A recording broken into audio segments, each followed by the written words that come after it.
Olá, esse é mais um vídeo da minha pasta de meus vídeos. Eu chamaria esse de A Vida Após a Vida. Essa matéria é um tanto conflitante para pessoas religiosas. Portanto, se você é religioso, não gosta muito de espiritualidade, talvez não seja interessante, mas é só dar um cliquezinho e parar, né? Você não tem que ouvir isso. Isso é interessante, você ouviria até o final. Pode, né? Pode aproveitar alguma coisa. Eu vou falar sobre a minha fé hoje. Hoje eu sou idoso, estou com 61 anos. Eu passei por muita coisa na vida.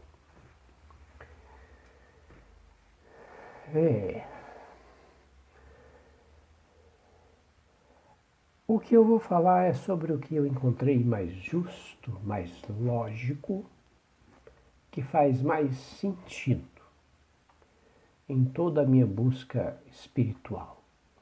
Os meus pais eram católicos e eu fui batizado com 12 anos. Eu não sabia ao certo se aquilo era fé ou algo assim. A gente era manipulado pelos pais, né? As crianças não tinham moral nenhuma, né? Hoje as crianças são falantes, né? Tem uma moral danada. Naquele tempo não era. Eles mandavam a gente fazer, a gente tinha que fazer e acabou. Bom, eu fui batizado com 12 anos, mas eu não quis prosseguir com a igreja católica.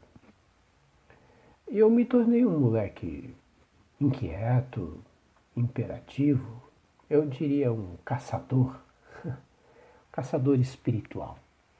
Eu não podia aceitar as coisas que eu ouvia na igreja, eu não podia aceitar.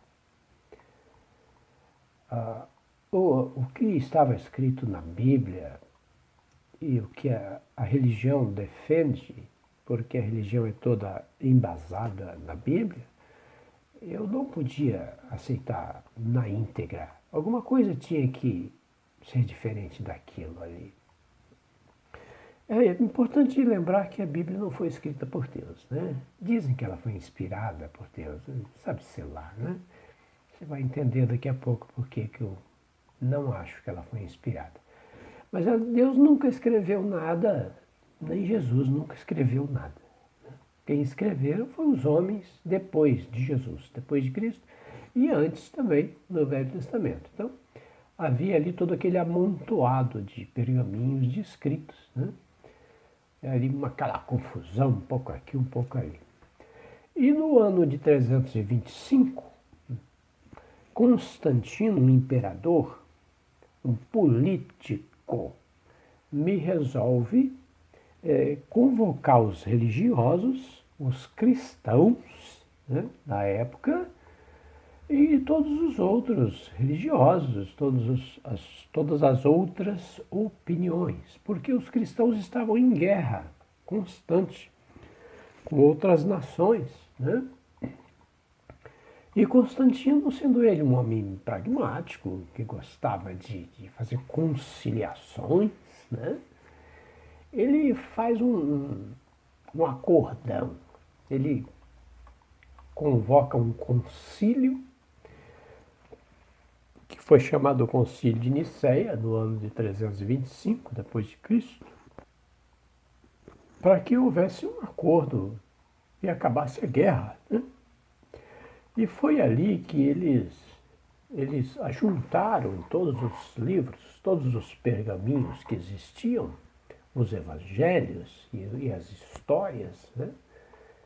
Os ensinamentos de Paulo e todos aqueles livros que se espalhavam, né? Estavam em locais diferentes. E eles fizeram uma fusão de todos esses livros e passaram a chamá-lo de Bíblia Sagrada. Essa é a nossa Bíblia, que está aí hoje. Muito bem. No entanto, ele minuciosamente selecionou os livros que eram interessantes, sabe-se lá para quem, né? que fizesse parte do conselho do contexto bíblico. Só alguns livros, muitos ficaram de fora do contexto, porque, segundo eles, não era interessante ou era repetidos, né?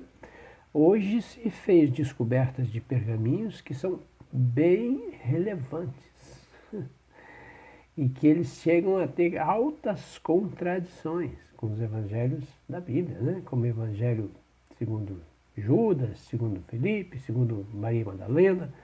Então tem aí outros evangelhos que Constantino não quer saber, eu não vou botar isso na Bíblia não, que isso vai dar problema. E ele mesmo político, né? Sabe como é que é? A Bíblia é sagrada, é por isso que quando eu falo que é preciso entender, chega aqui. A Bíblia é sagrada, esse livro preto que você tem aí, não foi inspirado por Deus. Desculpa isso aí, tá? Tudo bem. Não foi Constantino que escreveu isso. O que eu estou tentando te dizer é que ele só deixou ser inserido nesse contexto o que era interessante para ele. E eram políticos e eram religiosos, que eu, sinceramente, não sei qual dos dois é mais corrupto. Você está me entendendo onde eu quero chegar? Isso foi depois que Jesus tinha ido para o céu. Só tinha os humanos por aqui, né? Foi quando se selecionou alguns livros, botou ali e se tirou o que não é interessante e descartou, né? Foi suprimido alguns que não eram interessantes. O que... Então, isso eu não posso aceitar que ela seja toda inspirada por Deus. Não tem como, né? Você há de me entender. Você há de me entender. Você pode não concordar, mas você vai me entender o que é que eu estou querendo dizer. Mas eu, durante muitos anos, busquei novas explicações, novas opiniões, novas possibilidades.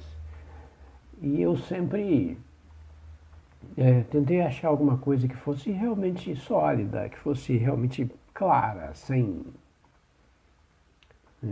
tanta dúvida, tanta incorreções, né? Eu cheguei a ir para uma igreja evangélica, onde eu fui muito bem recebido. Não vou falar mal da igreja, ela tem seus lados ótimos. A igreja é ótima. Se você frequenta uma igreja, por favor, fique nela, não saia. A igreja é maravilhosa, sem dúvida nenhuma. Só que eu não me conformava com sentar ali no banco e dizer glória a Deus e esperar que Jesus voltasse. Eu não conseguia entender essa questão de um modo absoluto, né? E eles costumam persuadir a gente a ficar membro da igreja, né? Porque em troca de ser membro, e só os membros poderiam receber curas e poderiam ir morar no céu quando Jesus voltasse, né? Ele ia ressuscitar os mortos e iam subir para os céus, que fossem membros, tinha que ser membro, se não for membro não vai para o céu não, né? Ia para o inferno, né? Essa coisa aí que eu nunca consegui aceitar isso. Mas e que haveria uma ressurreição, outra coisa muito questionável. Eu não acredito em ressurreição da carne, isso não vai ter ressurreição. Esse corpo morre, ele não ressuscita. O espírito é que é eterno, o corpo é filho da terra, mas nós vamos falar disso. Muito bem. Você fosse membro da igreja, você ia para o céu. Não fosse, você ia para o inferno. Era simples assim. Muito bem. Eu não acho que Jesus disse isso. Ele não disse isso. Alguém deve ter escrito, se está escrito em algum lugar, e não foi Jesus que disse. Eu, na verdade, não gostava. Eu não tinha nada contra a religião. Eu não gostava do comportamento dos líderes. E a Bíblia, com as suas contradições, que foi escrita pelos homens e não por Deus. Muito bem. Ela nunca foi 100% confiável. Eu não conseguia ver justiça. Eu vou te explicar uma situação interessante. Quando uma criança Muito bom.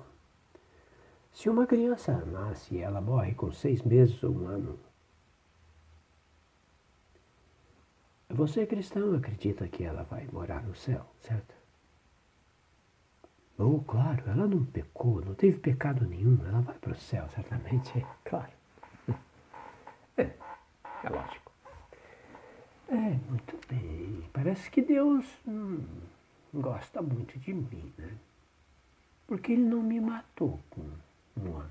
Ele deixou eu completar 60. Para me pecar bastante e correr um alto risco de ir para o inferno. Não te parece injusto? Tá certo. Então foi quando eu comecei a pensar em todas essas coisas. Essa é apenas uma coisa, tantas coisas que eu não conseguia aceitar. Então eu busquei opções novas. Seria a Bíblia a verdade? Aquele livro que conta uma história sangrenta de um Velho Testamento de guerra, de pena de morte, porque Deus é a favor da pena de morte. Né? O dilúvio foi uma pena de morte. Se aquilo não foi uma pena de morte, imagina Sodoma então, né? Se aquilo não foi uma pena de morte imposta por Deus, que foi então, né? Então Deus, aquele lá é a favor da pena de morte. Né? Jesus parece que não, mas ele diz que eles eram um, então aí está uma grande confusão na Bíblia Sagrada. Né? Muito bem. E a religião, o que eu faço com ela? Né?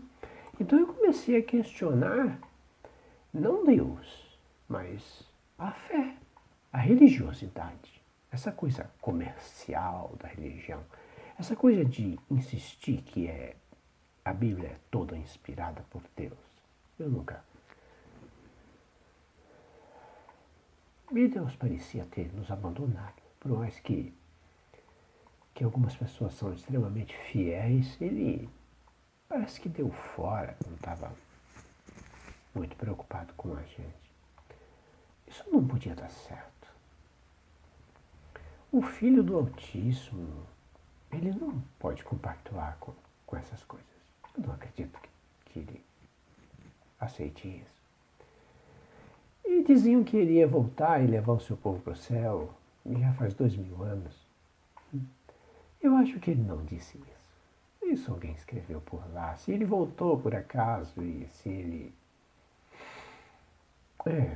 talvez ele tenha voltado, porque ele chegou a dizer, segundo a Bíblia, que não passará essa geração sem que essas coisas aconteçam. E aconteceu um grande evento no dia de Pentecostes, se você conhece a Bíblia, sabe disso, quando veio o Espírito Santo. Talvez foi esse o retorno dele, né? Quem sabe, né? E os apóstolos foram morrendo e partindo junto com ele. Essa foi o arrebatamento, chamado arrebatamento, que pode ter tido outro nome nas traduções da Bíblia e tudo mais. Não é verdade? A igreja é um bom lugar para seguir, eu repito. Ela é muito bom. Né? Mas você só vai ficar lá feliz se você pagar dízimo, né? Você tem que dar dinheiro para eles, né? Senão você vai ser discriminado.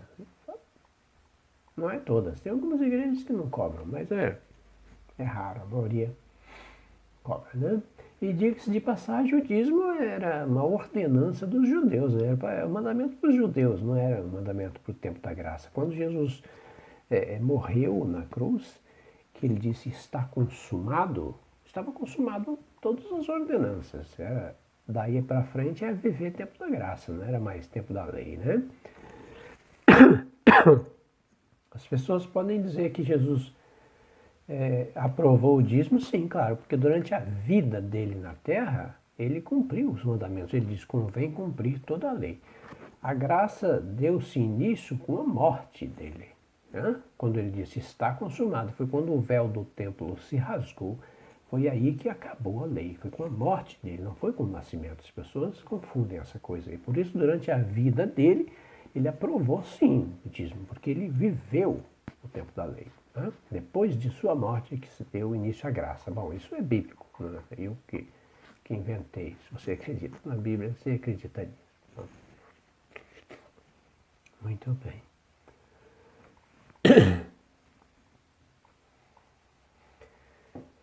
Você então permanece numa igreja e acredita que vai para o céu. Muito bem. Considerando que acabou a lei, não deve se cobrar mais dízimos. Muito bem. Então todo líder religioso, todo que trabalha com igreja, deve ser voluntário. Porque está escrito de graça recebeste, de graça dai, não é verdade? E o governo não cobra imposto da igreja. Vocês sabiam disso? Não cobra. Porque ela alega ser uma entidade sem fins lucrativos, né? É incrível, né? Uma igreja ser uma entidade sem fins lucrativos é fantástico. Essa foi incrível. Mas aí o governo, porque ela é essa coisa, eles não cobram imposto da igreja. E a igreja cobra imposto do membro, porque 10% é uma porcentagem, consequentemente, é imposto. Tá certo? Muito bem. Mas eu nunca desisti de buscar a verdade, né? Eu comecei a orar muito, buscando resposta pelas madrugadas. E até que uma certa vez eu comecei a ter visões. Aquilo que a Bíblia chama de visões da noite. Sonhos mesmo. José teve um sonho em que aparecia um espírito para ele e dizia que estava gerado em Maria, José. Ô Zé, calma Zé, você está achando que você é corno, mas você não é corno não, Zé. Que está gerado em Maria do Espírito Santo, né? O maior acontecimento da história da humanidade foi a vinda de Jesus Cristo, né? Que Jesus era um Espírito, ou Filho de Deus, Espírito, Filho do grande Espírito, encarnou como nós e morreu também, e o seu Espírito voltou para Deus. Jesus não ressuscitou, gente. Aquela visão que eles tiveram dele ressuscitado era um corpo homogêneo, era um corpo espiritual. Ele se materializava para se apresentar aos discípulos, para dar as últimas ordens. Não era ressuscitado, ele não ressuscitou. Alguém tirou o corpo dele dali e levou para lá. José de Arimateia, né, diz que fez essa coisa. Bom, isso é uma outra história, não vou entrar nesse detalhe agora. Isso já está em outro vídeo gravado. Muito bem. Então eu tive muitas conversas com espíritos evoluídos nos sonhos. Você pode chamar de anjos. É a mesma coisa. Eles são a mesma coisa. E eu também conversei muito com meus parentes, pais, meu sogro, minha sogra, minha mãe, aquele pessoal amigo que partiram. Eu sentava com eles, batia longos papos. Eles me contavam como funcionavam. Eles me ensinavam todas as coisas. Eles diziam que um dos nossos maiores pecados eram os nossos maus pensamentos. Uma frase que eles usam muito é: purifica os seus pensamentos, porque é daí que geram os pecados e os males. Né? Então, tudo que eu não conseguia aceitar nos livros bíblicos, a Bíblia para mim é apenas um livro, mais sofisticado, né? Mas é um livro, né?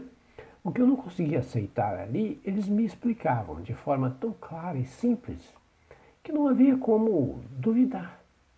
Foi aí que eu entendi o que significa conhecereis a verdade e a verdade vos libertará. Foi aí que eu entendi o que significava isso. Muito bem. Nós somos espíritos eternos. Né? Fomos criados espíritos. Não fomos criados corpo, fomos criados espíritos por Deus. Somos filhos de um Deus maior, de um espírito maior. Nós somos luzes. Cada um de nós.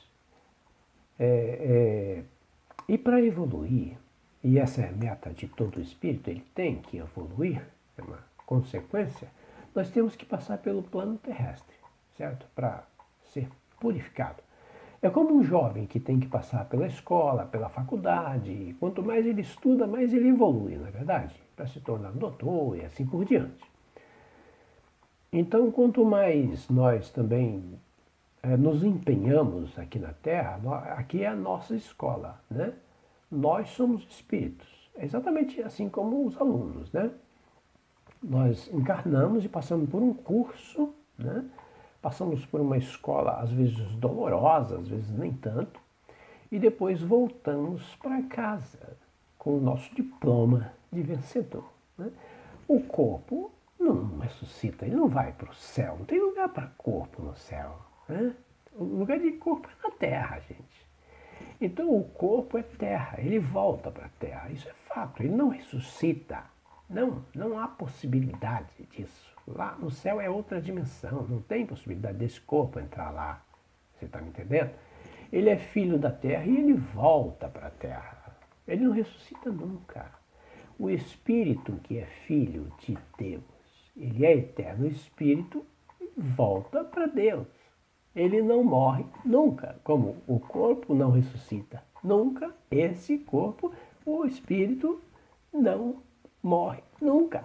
Ele volta para a eternidade, onde sempre esteve, onde sempre viveu, tá? Não há uma forma mais simples de explicar isso, né? Isso foi o que me disseram os seres iluminados. Eu falei, bom, enquanto a religião, eles têm que, tudo tem que se cumprir. Portanto, que se cumpra cada coisa ao seu tempo. Então, foi essa coisa aí.